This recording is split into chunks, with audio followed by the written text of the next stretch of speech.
Masyarakat Desa Nangalibau pertanyakan realisasi perbaikan jembatan Nangalibau yang rusak dan hingga kini belum terlihat tindak lanjutnya.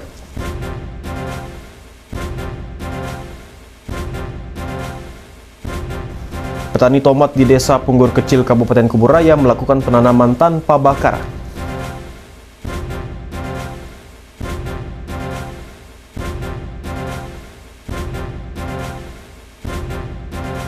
Daud The Boxing Senator Yordan berhasil mengkanvaskan Hernan Leandro Charizo, petinju asal Argentina di ronde 9.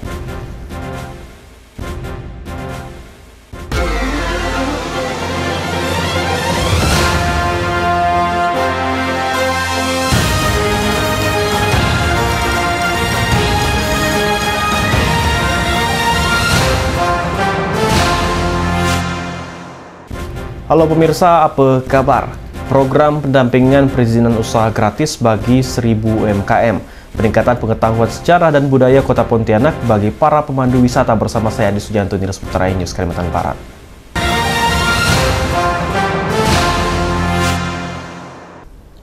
Kita ke informasi yang pertama, pemirsa. Masyarakat Desa Nangalibau pertanyakan realisasi perbaikan jembatan Nangalibau yang hingga kini belum terlihat tindak lanjutnya. Usulan perbaikan jembatan telah disampaikan kepada Bupati Sintang 2 bulan lalu.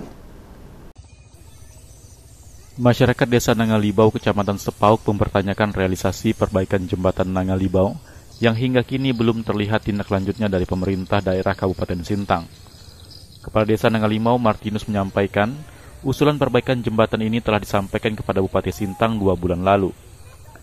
Berdasarkan arahan Bupati, usulan ini diteruskan kepada Dinas Pekerjaan Umum dan pada waktu itu Dinas PU menyetujui untuk perbaikan. Namun setelah 2 bulan berlalu, masyarakat kembali menanyakan status proyek ini kepada Dinas PU dan mendapatkan informasi bahwa perbaikan jembatan tidak ada dalam anggaran tahun ini. Martinus menjelaskan jembatan Nangalibau adalah akses utama yang menghubungkan beberapa desa di wilayah Sepauk Hulu, seperti Desa Bedayan, Desa Libau, Desa Sekujam Timbai, Desa Bangun, dan desa-desa lainnya di wilayah hulu Sungai Sepuak. Pertama, kami mempertanyakan berkaitan dengan jembatan Desa Nangalibau yang 2 bulan yang lalu, kurang lebih 2 bulan yang lalu sudah kami sampaikan kepada Bapak Bupati Sintang untuk segera diperbaiki dan sudah diiakan oleh Bapak Bupati Sintang. Pada saat itu ada kami 3 kepala desa yang menghadap kepada Bupati. Saya selaku Kepala Desa Nangalibau, Kepala Desa Bedayan, dan juga Kepala Desa Bangun. Kami mempertanyakan berkaitan dengan kapan diperbaiki jembatan tersebut. Dan arahan dari Bapak Bupati, kami disuruh ke Dinas PU. Dan kami ke Dinas PU. Dinas PU pada saat itu juga mengiyakan. Setelah 2 bulan berlalu, kami pertanyakan kembali kepada Dinas PU dan ternyata jembatan tersebut tidak ada dalam anggaran. Jembatan itu menghubung ke mana-mana saja? Sementara jembatan tersebut merupakan akses utama daripada masyarakat yang ada di Sepauk Hulu, karena merupakan jalan utama yang menghubungkan beberapa desa seperti Desa Bedayan, Desa Libau, Desa Sekujam Timbai, Desa Bangun, bahkan banyak lagi desa yang ada di hulu sana. Selain jembatan Nangalibau, masyarakat juga meminta perhatian pemerintah terhadap jembatan Sungai Kerentanak yang rusak parah akibat terjangan banjir pada 10 Juli lalu. Kerusakan jembatan ini telah dilaporkan ke BPBD dan Wakil Bupati. Masyarakat Desa Nangalibau dan sekitarnya sangat berharap agar pemerintah Kabupaten Sintang segera mengambil tindakan untuk memperbaiki kedua jembatan guna memudahkan akses lalu lintas dan mendukung kegiatan sehari-hari mereka. Dari Kabupaten Sintang, Kalimantan Barat, Trianto, iNews melaporkan. Sebelumnya ratusan warga Sintang, Kalimantan Barat berunjuk rasa di jembatan Sungai Dangkuk, Jalan Provinsi Sintang Semubuk. Mereka mendesak pemerintah mengganti jembatan kayu dengan rangka baja.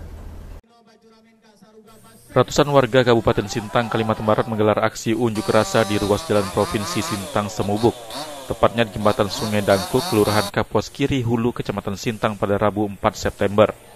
Demonstrasi ini dipicu oleh kerusakan parah pada jembatan Sungai Dangkuk yang menghubungkan 4 kecamatan, yakni Kecamatan Sintang, Binjai Hulu, Ketungau Hilir, dan Ketungau Tengah, serta jalur perbatasan Malaysia. Selain menuntut perbaikan jembatan yang sudah lama rusak, para pengunjuk rasa juga menyingso atau memotong galang jembatan sebagai bentuk protes keras. Mereka mendesak pemerintah untuk mengganti jembatan kayu dengan jembatan rangka baja guna memperlancar akses lalu lintas.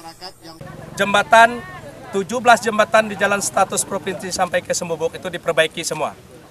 Yang terdarurat ada 4 jembatan di Simbak ini. Di Simbak dekat Sintang nih, hanya 2 menit aja dari Sintang. Itu diperbaiki secepatnya dalam minggu ini dan besok kami minta menghadap PU Provinsi. Tidak ada duanya. Kalau tidak kami bakar semua jembatannya. Menanggapi aksi ini, Pemda Sintang akan memfasilitasi koordinasi dengan pemerintah provinsi karena jembatan ini merupakan aset provinsi. Kami menghargai sekali apa yang menjadi aspirasi masyarakat di sini untuk permohonan untuk permintaan untuk memperbaiki jembatan. Pemda menanggapi dengan baik dan Pemda berkoordinasi dengan pihak perusahaan PT DHA untuk segera melakukan perbaikan, dan Pemda juga akan memfasilitasi teman-teman untuk ke dinas PU provinsi untuk menyampaikan apa yang menjadi aspirasi. Teman-teman kan minta supaya jembatan-jembatan kayu ini semua diganti dengan jembatan-jembatan yang permanen. Ya, kita akan bantu untuk menyampaikan aspirasi mereka ke provinsi karena ini adalah jalan-jalan provinsi. Ya, tapi kita tidak lepas tanggung jawab, kita tetap bantu masyarakat kita. Toh ini juga masyarakat sini. Ya. Aksi unjuk rasa ini murni untuk kepentingan bersama, yakni perbaikan jembatan yang rusak parah.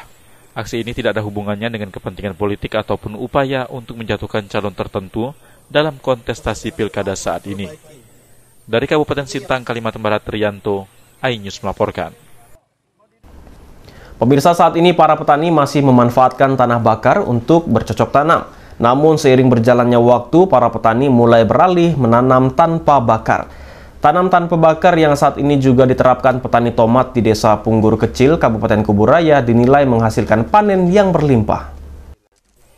Di musim curah hujan yang minim, para petani dihimbau untuk tidak membuka lahan dengan cara membakar, agar tidak menimbulkan kabut asap yang mencemari udara bersih.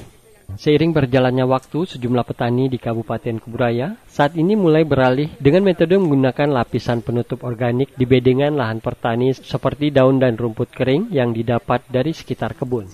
Petani tomat di Desa Punggur Kecil, Solihin mengatakan, metode ini memiliki manfaat sangat banyak, baik dari modal dan cuaca berubah. Selain itu, hasil tanaman tomat juga melimpah. Baru mengalami untuk satu musim saat ini, baru pertama mulai gitu kan dari yayasan Phil itu.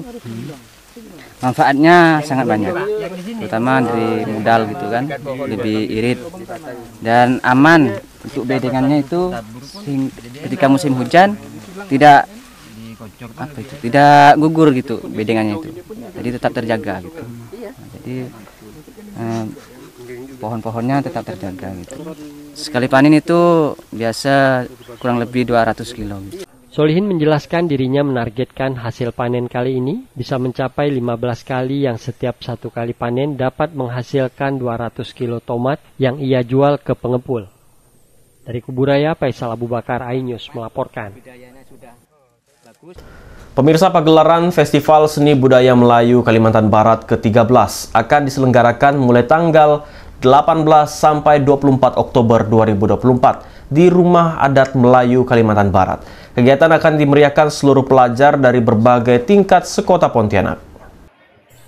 Dinas Pendidikan dan Kebudayaan Provinsi Kalimantan Barat sangat mendukung kegiatan Festival Seni Budaya Melayu yang dilaksanakan oleh Majelis Adat Budaya Melayu Kalimantan Barat. Kegiatan ini tentu dapat memperkenalkan seni dan budaya Melayu lokal kepada para siswa sebagai bagian dari kurikulum Merdeka Belajar. Para siswa nantinya akan belajar secara langsung bagaimana kesenian budaya Melayu lokal, seperti tarian, makanan, ataupun prosesi pernikahan. Selain itu, siswa juga terlibat dalam festival ini. Kita tahu bersama bahwa di kurikulum Merdeka ini peminatan bakat anak pelajar ini sangat-sangat kita penting, sangat-sangat kita utamakan ya. Kemudian upaya pelestarian kebudayaan ini merupakan salah satu masuk di dalam peraturan gubernur untuk dimasukkan atau dilaksanakan di dalam kurikulum di dalam pembelajaran di sekolah, sehingga dengan adanya Festival Melayu ini menambah menambah informasi pada pelajar bahwa ini prakteknya nih yang dilakukan. Jadi kan kamu dapat materi nih dari kurikulum. Nah, nanti di Festival Melayu anak-anak bisa langsung lihat nih, oh ini ternyata pengantinnya Melayu itu yang seperti ini gitu kan. Selama ini cuma belajar pantunnya dari buku kan. Nah, nanti dengar sendiri bagaimana dialek pantunnya segala macam, dan ini tentunya menambah informasi terkait dengan pembelajaran dari sisi pelajaran. 19 sampai mulai 18 sebenarnya ya, 18 sampai 24. Nah, itu kita juga alhamdulillah ada kegiatan dari teman-teman kita dari KPPRS, klub pencinta Peramli itu akan datang ada 50 orang untuk pentas di sini. Juga dari Brunei akan datang, juga dari Singapura, mudah-mudahan juga dari Kuala Lumpur, tapi saya belum dapatkan kepastian kalau dari Kuala Lumpur. Nah, mereka akan pentaskan itu. Nah, kemudian juga akan melaksanakan lomba menyanyikan lagu-lagu Peramli. Hadiahnya mereka semua siapkan. Nah, jadi ini satu hal yang baik lah, kolaborasi antara Melayu yang ada di Kalimantan Barat ini dengan Melayu yang ada di Sarawak, Malaysia. Dengan festival ini diharapkan kecintaan generasi muda terhadap budaya Melayu semakin kuat. Apalagi nanti akan ada rombongan perwakilan dari negeri sahabat yang akan membawa budaya mereka untuk diperkenalkan, salah satunya seniman serbabisa Peramli melalui lomba menyanyikan lagu Peramli. Dari Pontianak, Barlian Pasore, iNews melaporkan. Petinju Indonesia kanvaskan petinju asal Argentina. Informasi untuk Anda setelah pesan-pesan berikut itu.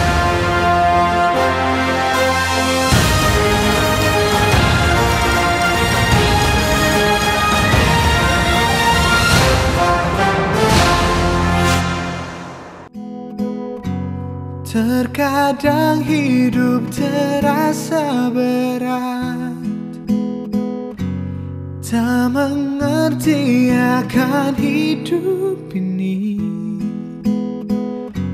Namun di balik semua cobaan, Tuhan masih pedulikanmu.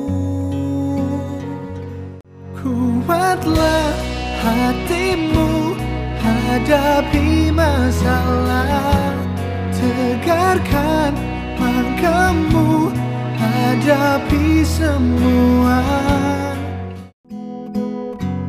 Terkadang hidup terasa berat, tak mengerti akan hidup ini. Namun di balik semua cobaan, Tuhan masih pedulikanmu. Kuatlah hatimu hadapi masalah, tegarkan langkahmu hadapi semua. Terkadang hidup terasa berat, tak mengerti akan hidup ini. Namun di balik semua cobaan, Tuhan masih pedulikanmu. Kuatlah hatimu hadapi masalah, tegarkan langkahmu hadapi semua. Terkadang hidup terasa berat, tak mengerti akan hidup ini. Namun di balik semua cobaan, Tuhan masih pedulikanmu. Terkadang hidup terasa berat, tak mengerti akan hidup ini. Namun di balik semua cobaan, Tuhan masih pedulikanmu. Kuatlah hatimu hadapi masalah, tegarkan langkahmu hadapi semua.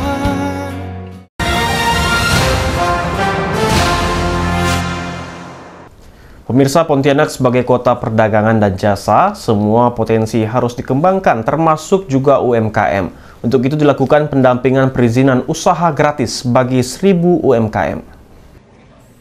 Sebagai kota perdagangan dan jasa, Kota Pontianak harus mampu mengembangkan seluruh potensi yang dimiliki agar PAD terus meningkat. Salah satunya pendampingan perizinan usaha gratis kepada 1.000 UMKM di Kota Pontianak. PJ Wali Kota Pontianak mengatakan pendampingan ini sangat bermanfaat agar izin usaha dari UMKM bisa diberikan. Apalagi pengurusan perizinan ini gratis. Tentu akan berdampak positif bagi kemajuan ekonomi kerakyatan. Dengan adanya perizinan, tentu UMKM punya dasar hukum ya, punya legalitas, sehingga mereka bisa melakukan transaksi di perbankan. Apakah itu berupa pinjaman lunak untuk pengembangan usaha dan lain-lain. Kalau Bapak melihat potensi UMKM Kota Pontianak seperti apa, Pak? Dan sumbangan pada PAD, Pak? Ya, saya kira potensi UMKM Kota Pontianak sangat baik ya, sangat bagus. Karena memang ini sesuai juga dengan kondisi Kota Pontianak sebagai kota jasa dan kota perdagangan yang tidak memiliki sumber daya alam. Saya kira UMKM itu adalah salah satu pendorong ekonomi yang patut kita tingkatkan perannya untuk pembangunan perekonomian di Kota Pontianak. Ani berharap UMKM di Kota Pontianak dapat terus berinovasi dan mengembangkan usaha mereka. Selain itu, dengan kemudahan perizinan berusaha akan membantu UMKM memasarkan produk mereka. Dari Pontianak, Barlian Pasore, iNews melaporkan. Pemirsa, kelompok Sadar Wisata Mekar bekerja sama dengan DPD Himpunan Pramu Wisata Indonesia atau HPI Kalbar menyelenggarakan kegiatan peningkatan pengetahuan sejarah dan budaya Kota Pontianak bagi para pemandu wisata. Tujuan kegiatan tersebut adalah agar pemandu wisata punya pengetahuan sejarah yang komplit saat memandu wisatawan, terutama sejarah Kota Pontianak. Kegiatan peningkatan pengetahuan sejarah dan budaya Kota Pontianak bagi pemandu wisata ini difasilitasi oleh Balai Pelestarian Kebudayaan Wilayah 12 Kalimantan Barat melalui program bantuan pemerintah untuk pemajuan kebudayaan tahun 2024 yang dipusatkan di kapal wisata tepian Senghi Pontianak. Kasubag Umum BPK Provinsi Kalimantan Barat Muhammad Andri mengatakan, pentingnya kegiatan ini dalam menggali sejarah Kota Pontianak agar para pemandu wisata mampu memberikan edukasi yang berkualitas kepada wisatawan. Dengan informasi yang benar, maka wisatawan mendapatkan pemahaman baru tentang budaya serta adat istiadat Kota Pontianak. Pengetahuan sejarah bagi para pemandu wisata sangat penting sekali, karena itu kaitannya untuk mengeksplorasi sebenarnya kekayaan sejarah, kekayaan budaya yang berkurang.